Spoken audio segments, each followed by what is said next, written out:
Muy buenas tardes, estimados teleparticipantes. Les damos una cordial bienvenida desde la Unidad de Telesalud del Instituto Nacional de Salud del Niño, líder en pediatría. Es muy grato presentar el día de hoy al doctor Hugo Valdizán Matos, médico psiquiatra con amplia experiencia en la labor asistencial de niños y adolescentes. Él labora en el consultorio de psiquiatría en el Instituto Nacional de Salud del Niño. Él tratará un tema muy importante, de mucho interés para todos: diagnóstico y tratamiento de la depresión en niños y adolescentes. Queda con ustedes el doctor Valdizán. Puede empezar, doctor.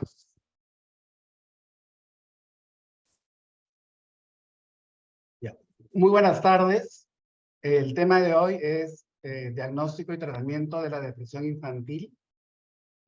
Bueno, vamos a abordar este tema que es de mucha importancia debido a que en los últimos años ha habido un aumento de este trastorno en la población infanto-juvenil.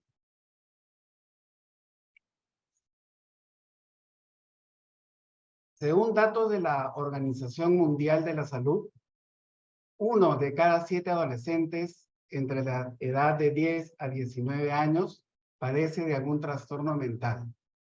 El 1% de los adolescentes entre 10 a 14 años y el 2.8% entre 15 a 19 años padece de depresión. La depresión es la principal causa de enfermedad y discapacidad entre los adolescentes de ambos sexos entre los 10 y 19 años de edad.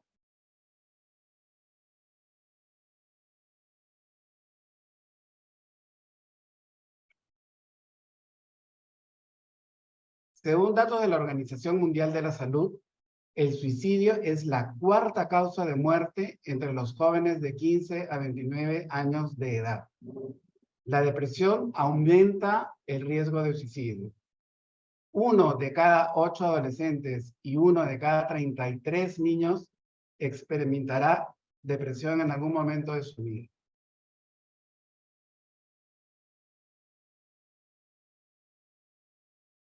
El trastorno depresivo mayor afecta a la población infantil y está asociado a una morbilidad y mortalidad considerable a corto y largo plazo. Muchos adolescentes con depresión presentan un elevado riesgo de abuso de sustancias y la posibilidad de cometer suicidio.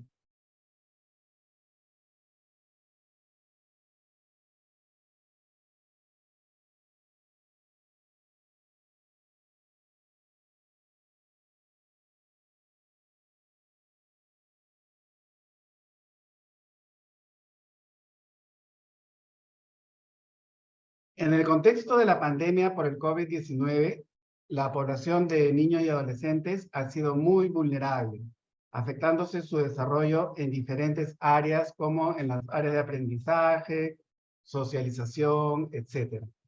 En este contexto del COVID-19, por lo menos 1 de cada 7 niños y jóvenes ha vivido confinado en el hogar durante la pandemia, lo que supone un riesgo para su bienestar y salud mental.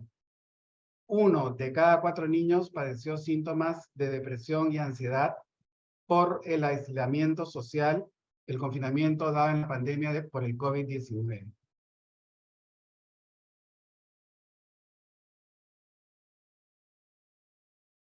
El 33% de niños y adolescentes tiene problemas de salud mental asociados a la pandemia. 3 de cada 10 adolescentes entre 16 y 17 años presentaron algún problema de salud mental en el contexto de la pandemia por el COVID-19. Estos son datos dados por el MINSA y la UNICEF en el año 2020.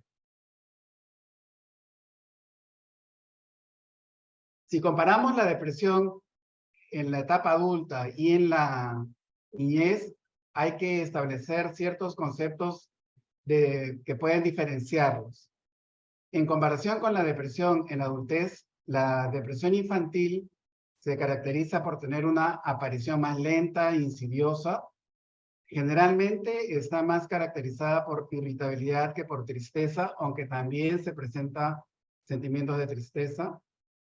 más a menudo está asociada a otras condiciones como estados de ansiedad, trastornos de la conducta, problemas de aprendizaje y diferentes quejas somáticas como dolor de cabeza, dolor de estómago, etc.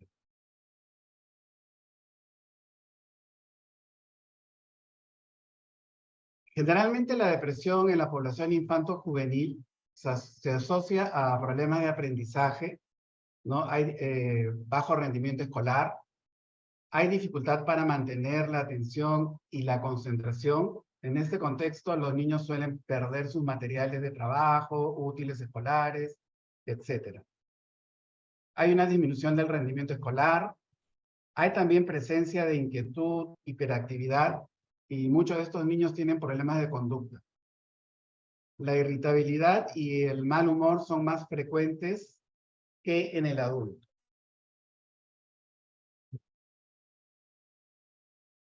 En cuanto a las características generales, podríamos decir que en la depresión infantil se presentan las quejas somáticas que adquieren gran relevancia. Como expresión de la inhibición pueden permanecer mucho tiempo, muchas horas viendo televisión o muchas horas jugando algunos juegos de computadora, videojuegos, etc.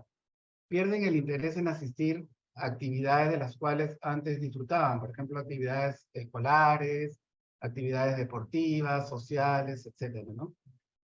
Y se presentan modificaciones en los patrones habituales. Esto tiene que ver más con el apetito y el sueño.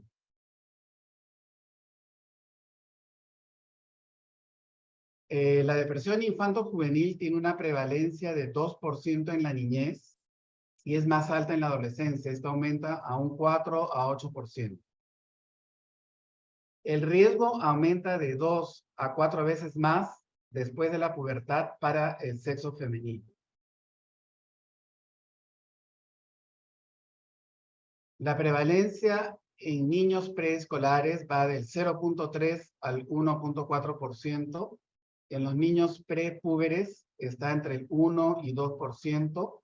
Y ya en los adolescentes este porcentaje de prevalencia aumenta más y llega hasta un 4 a 8%. La prevalencia es equitativa en los niños y en las niñas antes de la adolescencia. Ya en la adolescencia aumenta más para el sexo femenino, las niñas en un 2 a 1 en comparación con los niños. Bueno, ese es un estudio epidemiológico que se hizo en el Instituto Noguchi. En cuanto son estudios epidemiológicos realizados en el Perú y pudieron notar que el episodio depresivo es el trastorno clínico más frecuente en los adolescentes. Acá tenemos un cuadro comparativo por regiones. Podemos ver que en la sierra está entre el 5 a 7%, en la selva un poquito menos, que es entre el 4.7%, en la costa es menos 4.4%, pero sin embargo en Lima aumenta a un 8.6%.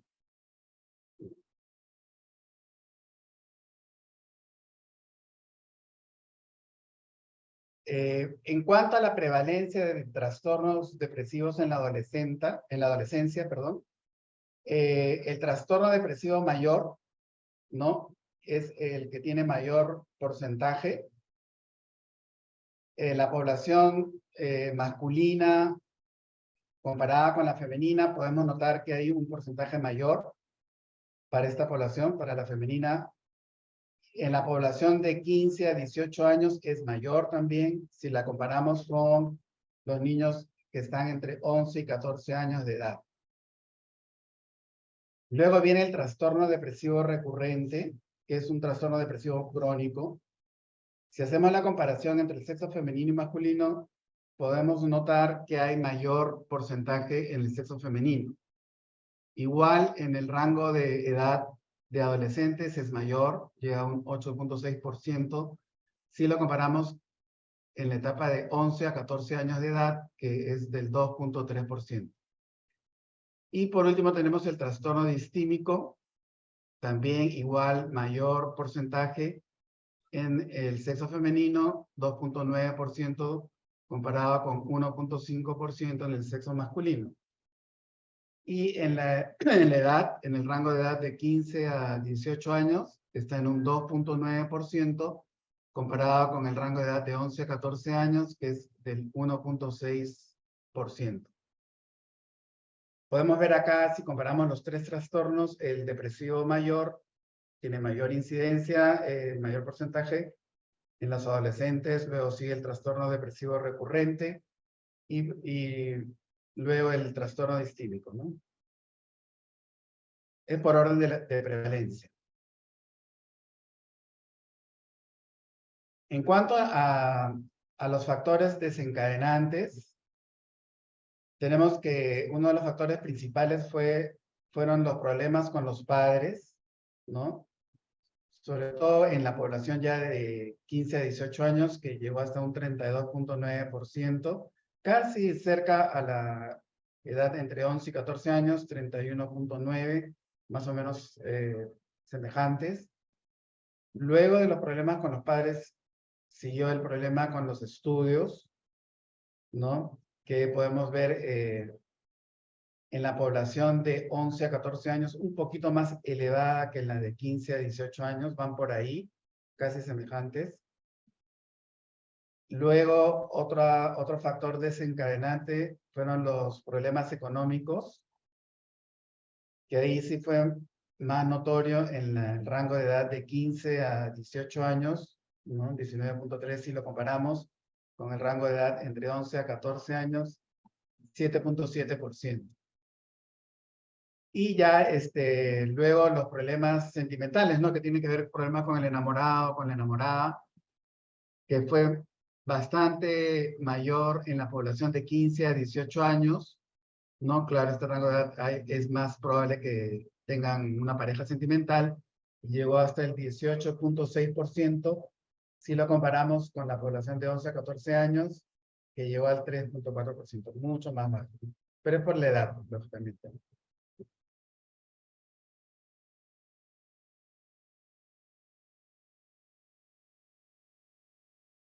Ahora, en lo que respecta a la etiología, tenemos tres factores que son muy importantes que tenemos que considerar.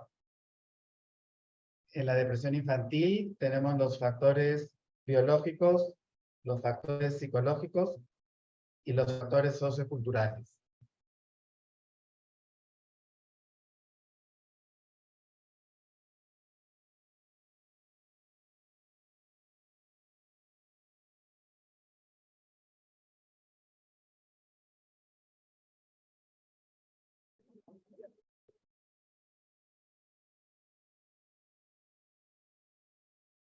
En cuanto a la etiología, estábamos conversando acerca de los factores biológicos. Los niños que tienen un padre que sufre de depresión tienen 2 veces más posibilidades de desarrollar ellos también una depresión.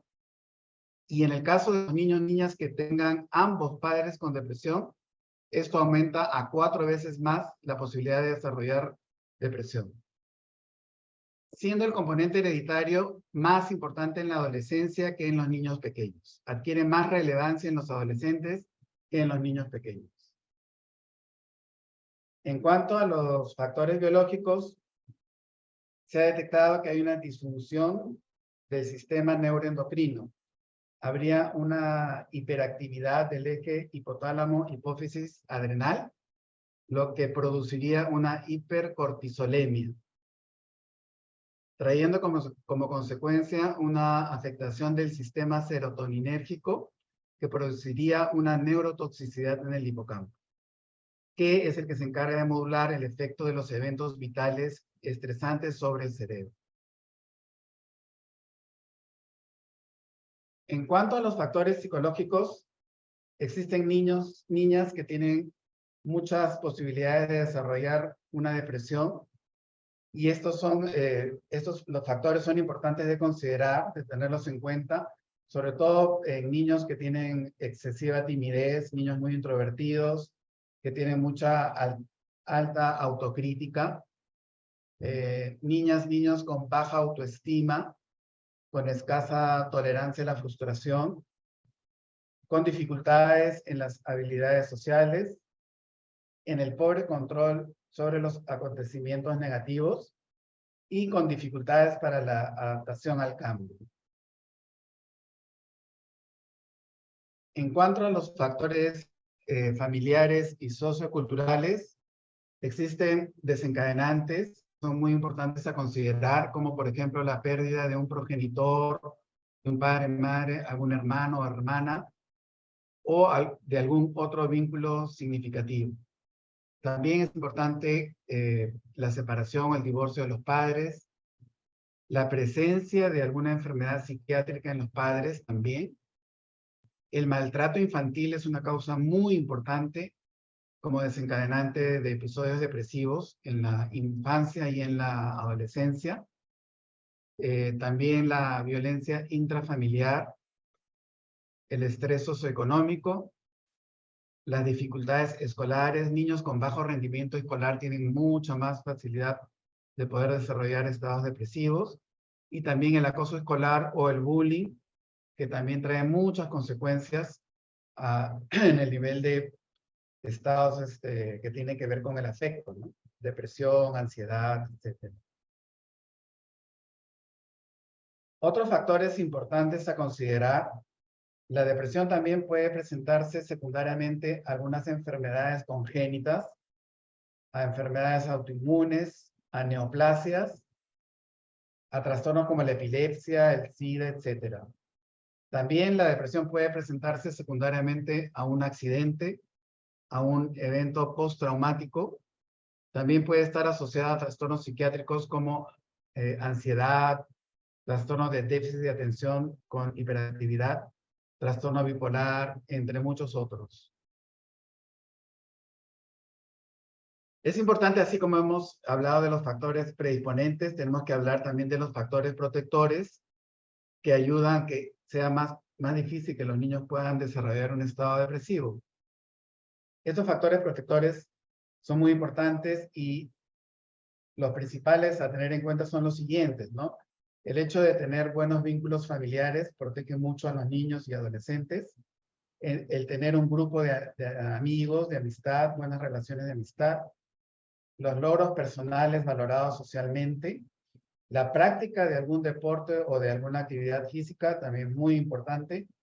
Y la participación en grupos escolares, sociales o de voluntariado. Seguimos con los factores protectores: el gozar de una buena salud física, el tener un carácter favorable como ser optimista, tener buen humor, la ausencia de conductas de riesgo como consumo de sustancias psicoactivas, ¿no? Alcohol y otras drogas a considerar, la ausencia de violencia intrafamiliar, maltrato, etcétera, también son es un factor protector importante a considerar, la ausencia de estrés socioeconómico también. En cuanto al diagnóstico, es importante considerar como herramientas de diagnóstico, bueno, tenemos el DSM-5, el CIE-10 y ahora el CIE-11 que es más actualizado. Eso lo pueden revisar ustedes por su propia cuenta, ¿no? El DSM-5 y el CIE-10 o más actualizado el CIE-11. Tenemos algunos instrumentos de apoyo al diagnóstico que son cuestionarios o inventarios que nos sirven de ayuda, ¿no? Al diagnóstico. Y entre estos tenemos, por ejemplo, el inventario de depresión para niños de COVAX y B, que fue actualizado por Del Barrio en el año 2002. Tenemos el inventario de depresión de B, que fue actualizado por SANS en el año 2013. Tenemos la escala PHQ-9 para adolescentes específicamente, que ha sido revisada y actualizada por Borgero en el año 2018. Y tenemos la escala de Birlenson modificada, que ha sido realizada por psiquiatras peruanos, ¿no? Y esto lo pueden encontrar en la revista de pediatría de septiembre y diciembre del 2005. Es importante considerar que estos instrumentos cuestionarios son de apoyo al diagnóstico, no son que van a diagnosticar una depresión, sino que son de apoyo, porque el diagnóstico es puramente clínico. Ahora vamos a hacer una comparación de los síntomas que presentan los niños de acuerdo a las diferentes edades, ¿no? Por ejemplo, es importante hablar de los niños preescolares, cuáles son los síntomas más comunes, ¿no? En estos niños, niñas, los síntomas más comunes son el llanto, la irritabilidad, el mal humor, la agresividad. Se vuelven introvertidos, con falta de interés a las actividades, muchos miedos, que antes de repente no los presentaban. El desempeño cognitivo y social está restringido. También tienen una conducta de llamar la atención o más bien de ser oposicionistas. Esos son ya entrando a un campo de trastornos de conducta, ¿no? Que también pueden ser síntomas de depresión en los niños preescolares. Síntomas somáticos que pueden presentar los niños pequeños son dolor de cabeza, dolor de estómago, estreñimiento.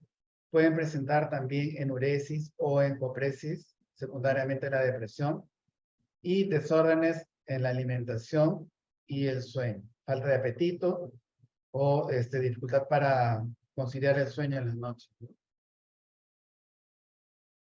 En cuanto a los síntomas que se presentan en los escolares, en esta población infantil, los síntomas que se presentan generalmente son la fatiga, el retraimiento social. En estos niños puede haber más irritabilidad, más llanto o conducta desafiante. También pueden presentar dificultades en la atención, en la concentración, sentimientos de tristeza, desgano, apatía, ideas de culpa, sentimientos de culpa, miedo a fallar. Y en eso ya se pueden presentar también pensamientos que expresan un cansancio de vivir. En cuanto a los síntomas somáticos en esta población, también pueden presentarse dolores de cabeza, dolor de estómago, dolores de espalda, desórdenes también en la alimentación y el sueño y conductas regresivas.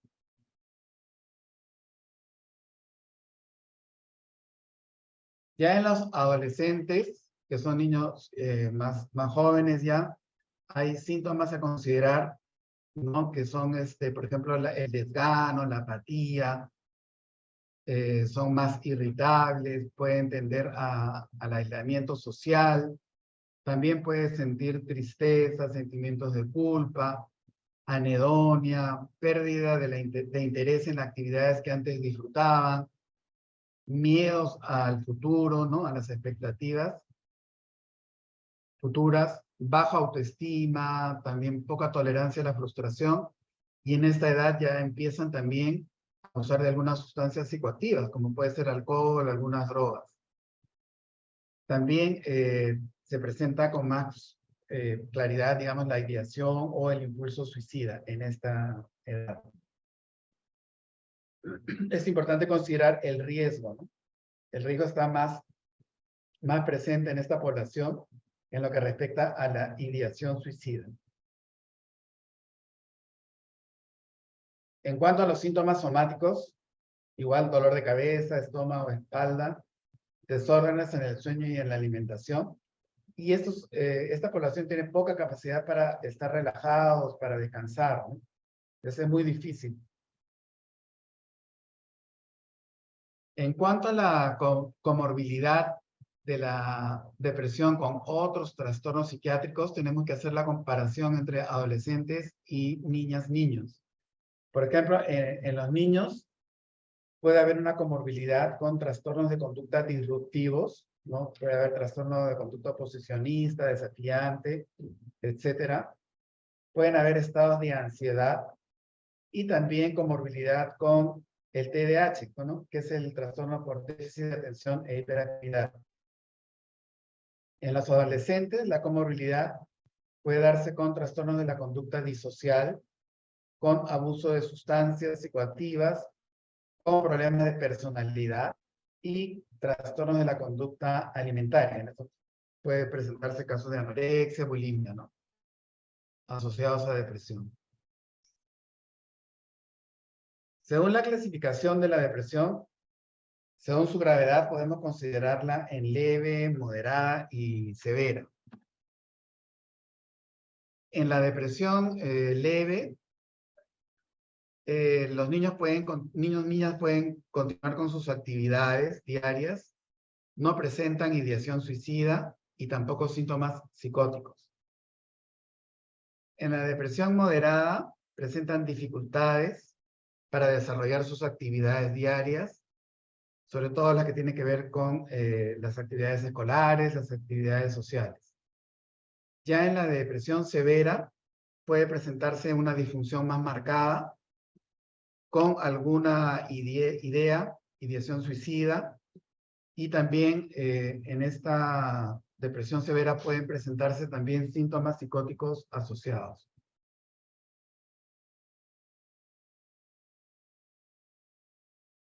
En cuanto al tratamiento, es importante resaltar que está dividido en tres posibilidades, ¿no? De terapia. Tenemos la farmacoterapia, la psicoterapia y la combinada, que es la farmacoterapia unida a la psicoterapia. Bueno, en la parte farmacológica, tenemos una lista de antidepresivos.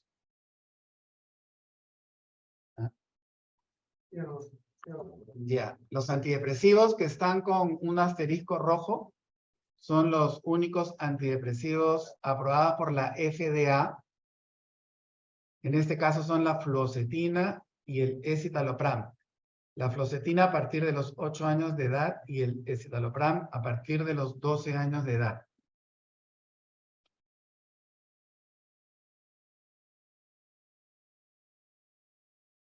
En cuanto a, esas son las dosis de inicio, ¿no? La fluoxetina hay que iniciarla con 10 miligramos. La pastilla la tableta viene de 20 miligramos, hay que partirla para iniciar con 10 miligramos. El escitalopram, la pastilla es de 10 miligramos y hay que empezar con 5 miligramos, ¿no? Que es la mitad de la pastilla. En esta lista hay otros antidepresivos que podemos utilizarlos, ¿no? Que no están aprobados por la FDA, pero sin embargo pueden usarse también. La sertralina, por ejemplo, que también la usamos en niños un poquito más grandes, ¿no? A partir de 13, 14 años. El citalopram también. Y bueno, estos otros que también están en la lista, ¿no? Estas son las dosis de inicio, el incremento por semana que se hace, la dosis efectiva y la dosis máxima. Por ejemplo, para la fluoxetina, la dosis de inicio es de 10 miligramos, como les decía hace un momento, la mitad de la pastilla, que es de 20. El incremento debe hacerse de manera semanal y debe ser de 10 miligramos, ¿no? Máximo 20. La dosis efectiva generalmente es de 20 miligramos y la dosis máxima que se puede utilizar es de 60 miligramos. La sertralina, la dosis de inicio es de 25 miligramos, la pastilla viene de 50. Entonces vendría a ser la mitad de la dosis, la mitad de la pastilla. El incremento semanal se puede hacer entre 12.5 a 25 miligramos. La dosis efectiva está en el rango de 50 a 100 miligramos. Y la dosis máxima a considerar es de 200 miligramos. En cuanto al escitalopram, la dosis de inicio es media tableta, es de 10 miligramos. La dosis de inicio sería 5 miligramos. El incremento semanal es de 5 miligramos. La dosis efectiva es 10 miligramos, una tableta. Y la dosis máxima a considerar es 20 miligramos. En cuanto al citalopram, la dosis de inicio es de 10 miligramos. El incremento semanal es de 10 miligramos. La dosis efectiva es de 20 miligramos y la dosis máxima a considerar es de 60 miligramos.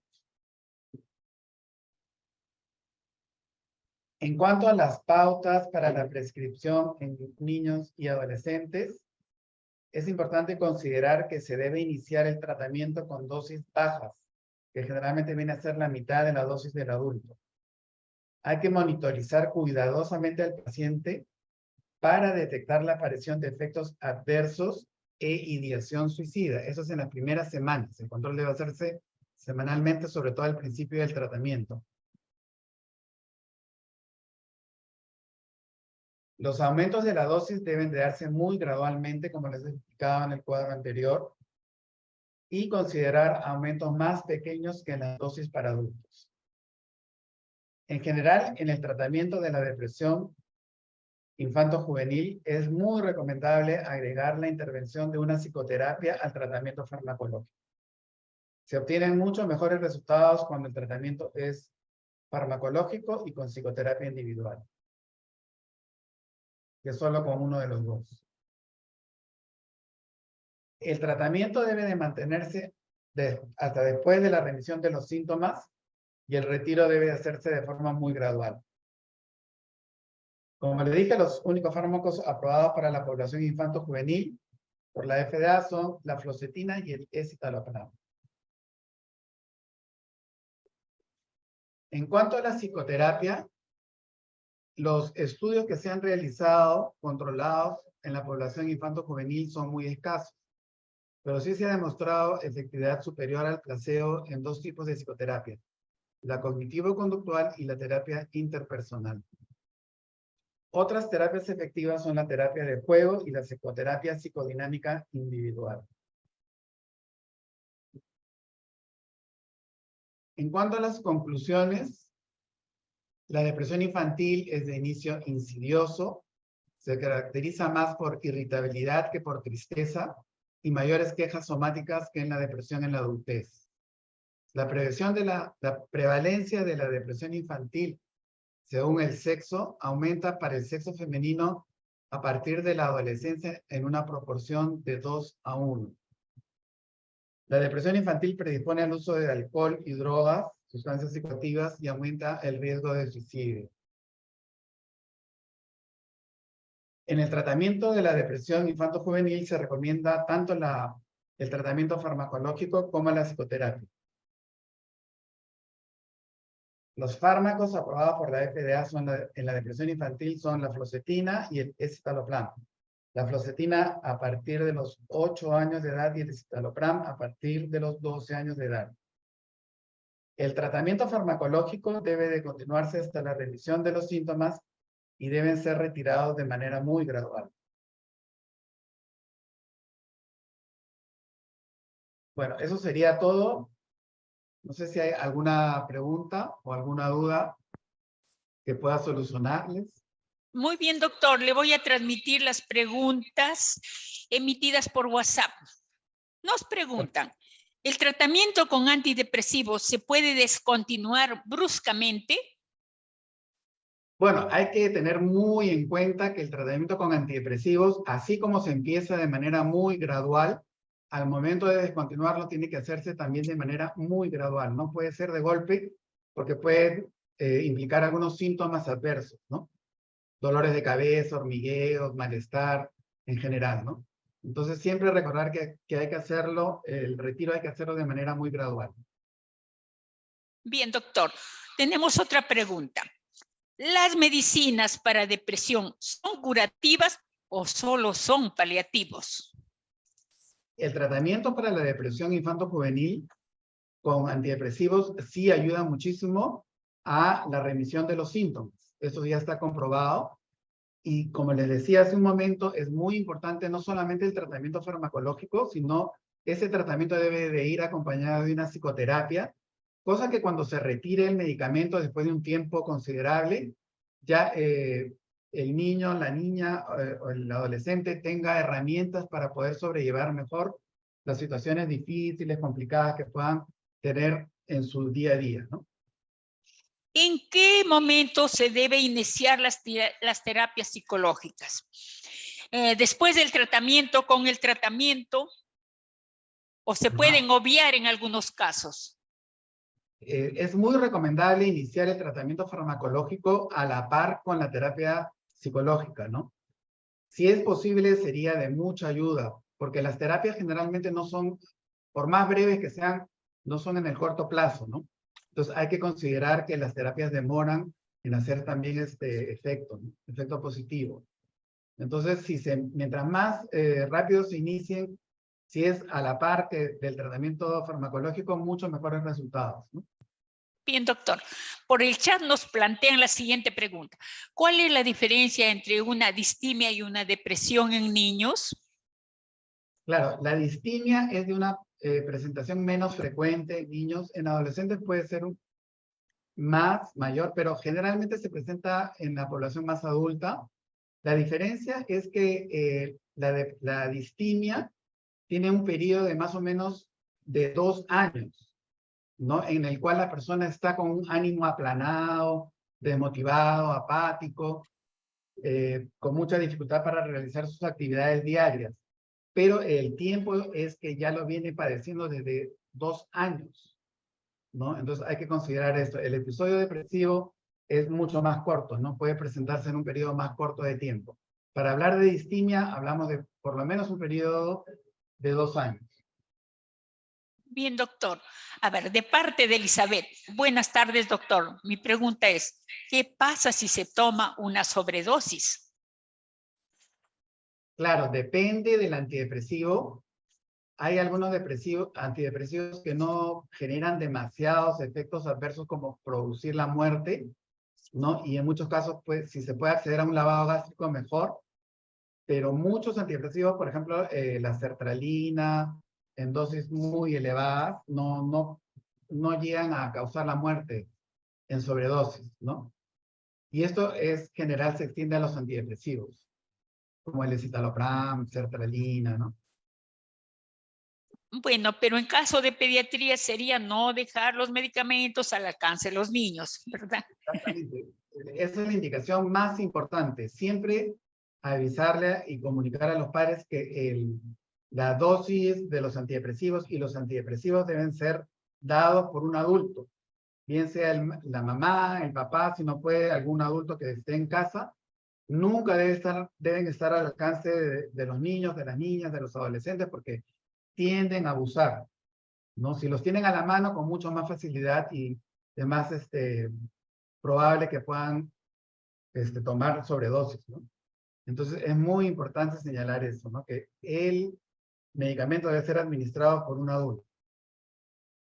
Bien, doctor, muy interesante el tema, ya no tenemos más preguntas. Muchísimas gracias, doctor Balizán, por su valiosa presentación. ¿Sí, doctor? Gracias a ustedes por la invitación. Bueno, el agradecimiento para usted porque se prestó con mucha buena voluntad a participar. También agradecemos pues a quienes están en este momento conectados con ustedes y a quien sería bueno darles la recomendación más saltante de este tema.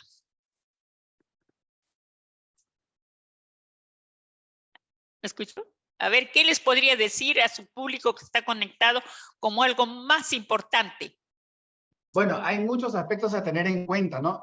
Sobre todo el hecho de que sí es posible que un niña pueda presentar una depresión. Antes era muy difícil el hecho de aceptar que esta población podría presentar un episodio depresivo y ahora ya no. Sabemos que los niños y niñas y adolescentes sí es muy posible que puedan presentar depresión. Más, digamos, hemos atravesado una etapa muy difícil con la pandemia y esta población ha estado muy vulnerable por diferentes motivos, desde el confinamiento, han desarrollado trastornos como ansiedad, depresión, etc. Entonces, ahora es mucho más posible que puedan presentarse estos casos, ¿no? Ansiedad, depresión, etcétera, ¿no? Muchas dificultades que tenemos que resolver, ayudados tanto por los psiquiatras, psicólogos, en general por todos, ¿no? Bien, doctor. Gracias también al personal participante. Le recordamos que este interesante tema queda colgado en la página web y canal de YouTube de Telesalud del Instituto Nacional de Salud del Niño, donde pueden revisarlo libremente. Muy buenas tardes a todos.